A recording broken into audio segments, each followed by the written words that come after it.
What can you tell us about the spirit world? I've seen somewhere recently you were talking about how sometimes you will go into states of being in which when you come back you have to like read a piece of paper that tells you, I'm Teal Scott, I'm here on planet Earth, and I'm living this life, etc. Is there any way that you can conceivably put into words, what you're seeing beyond the veil, as they say?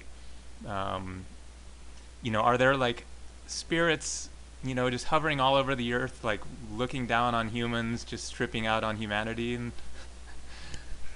Yes. There is more focus placed on the human race right now than anywhere else in the universe. And so to say that they're somewhere else looking at us, though, is a bit of a misunderstanding. It's more like they're an overlay. So what I'm seeing in the spirit world beyond the veil of the third dimension is different based on which dimension that I am in. So in the fourth dimension, which is just outside this one, everything is an energetic imprint of what is here physically, only the properties are quite different. You can look at a wall and say open, and the wall opens. yeah, because it isn't so dense. Yeah, and you can encounter beings that are no longer incarnated physically, dead relatives, dead animals. Spirit guides will come sometimes to the fourth dimension, but they usually are fifth dimension and above.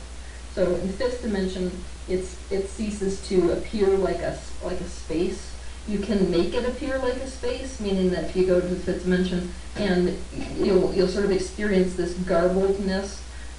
It's kind of, to begin with, a lot of times if you're phasing with it, it feels kind of like you've got your finger on the knob of a radio dial or a television dial, and you're in between channels where the reception is good, and you kind of have to intentionally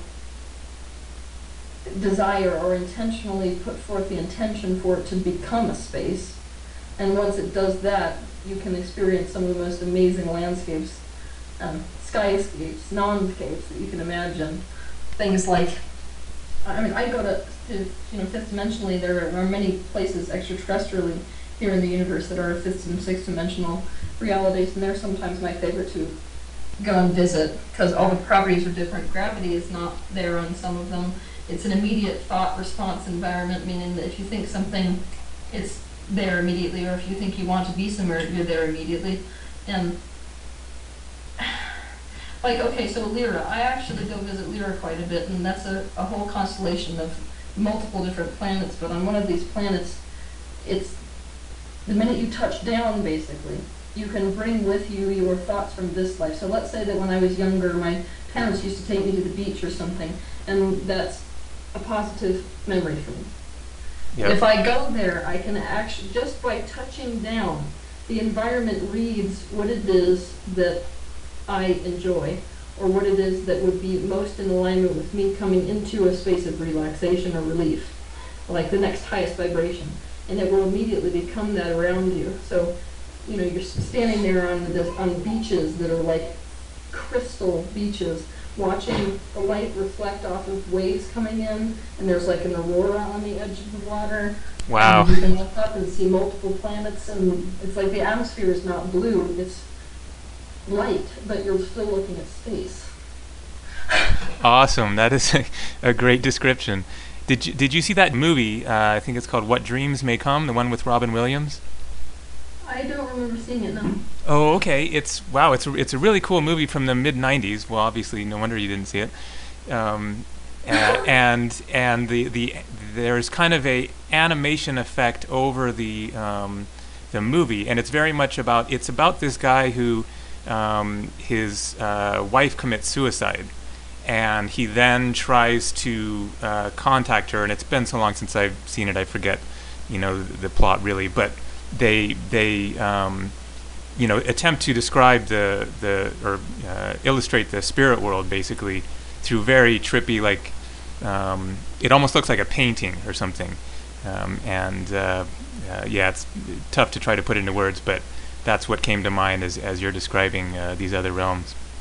That there is the major issue when you go out of body or you go into these other realities where everything is different than it is here. The third dimensional mind has no way of understanding that because its entire design is to arrange your third dimensional perspective. And so what we get when we go out of body and things like that is that when we come back, it feels like we're experiencing all these things in real time.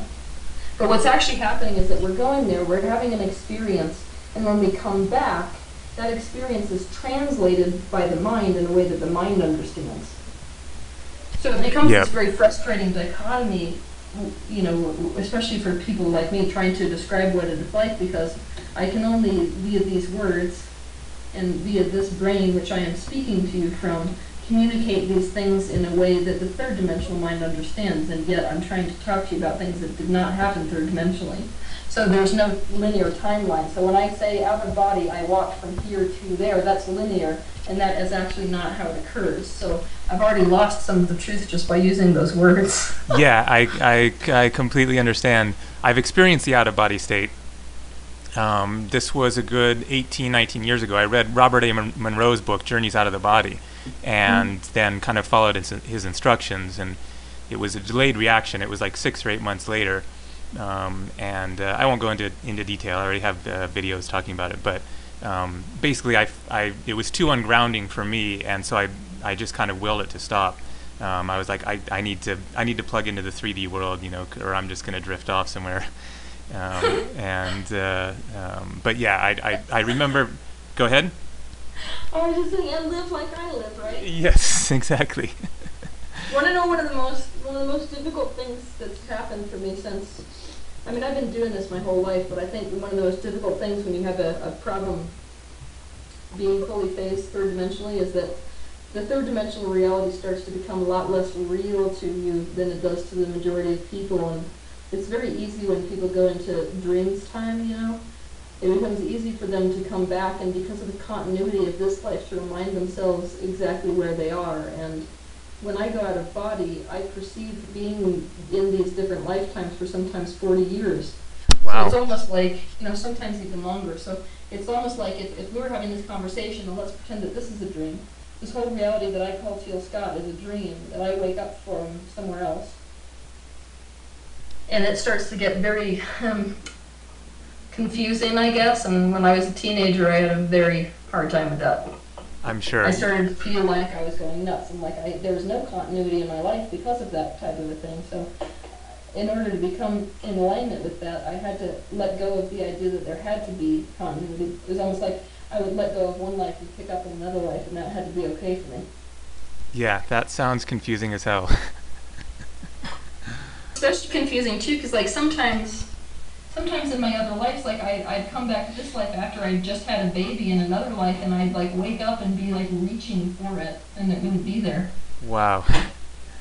So would, you know, are these are other lifetimes that you're living simultaneously in other dimensions? Yes. And so how would you at some point then, are you going to sort of pick up on that other life and be experiencing that life as a more predominant reality, or does that just kind of fade away? Or potentially, it's a choice of mine. And I notice that the more that I go to one space versus another, the more activated that vibration is. So right now, this is the most activated vibration. So this is the one I continue to return to. But I notice that, like, let's say I go and I interact with this other life that I'm living somewhere else. If I do that over and over again, now that will feel almost more dominant than this one. I see. So I have to be very deliberate about where I spend my time. And I didn't used to think that it was optional for me. You know, I just go to bed to be drugged somewhere. But now I'm starting to realize that where I go when I sleep has entirely to do with what I'm thinking about before I go to sleep. Yeah. So that has to be very deliberate. Yeah. So you're basically you're it sounds like you're coming into a greater mastery of you know, balancing the third dimensional realm with these other realities. Yes, that's a life's work.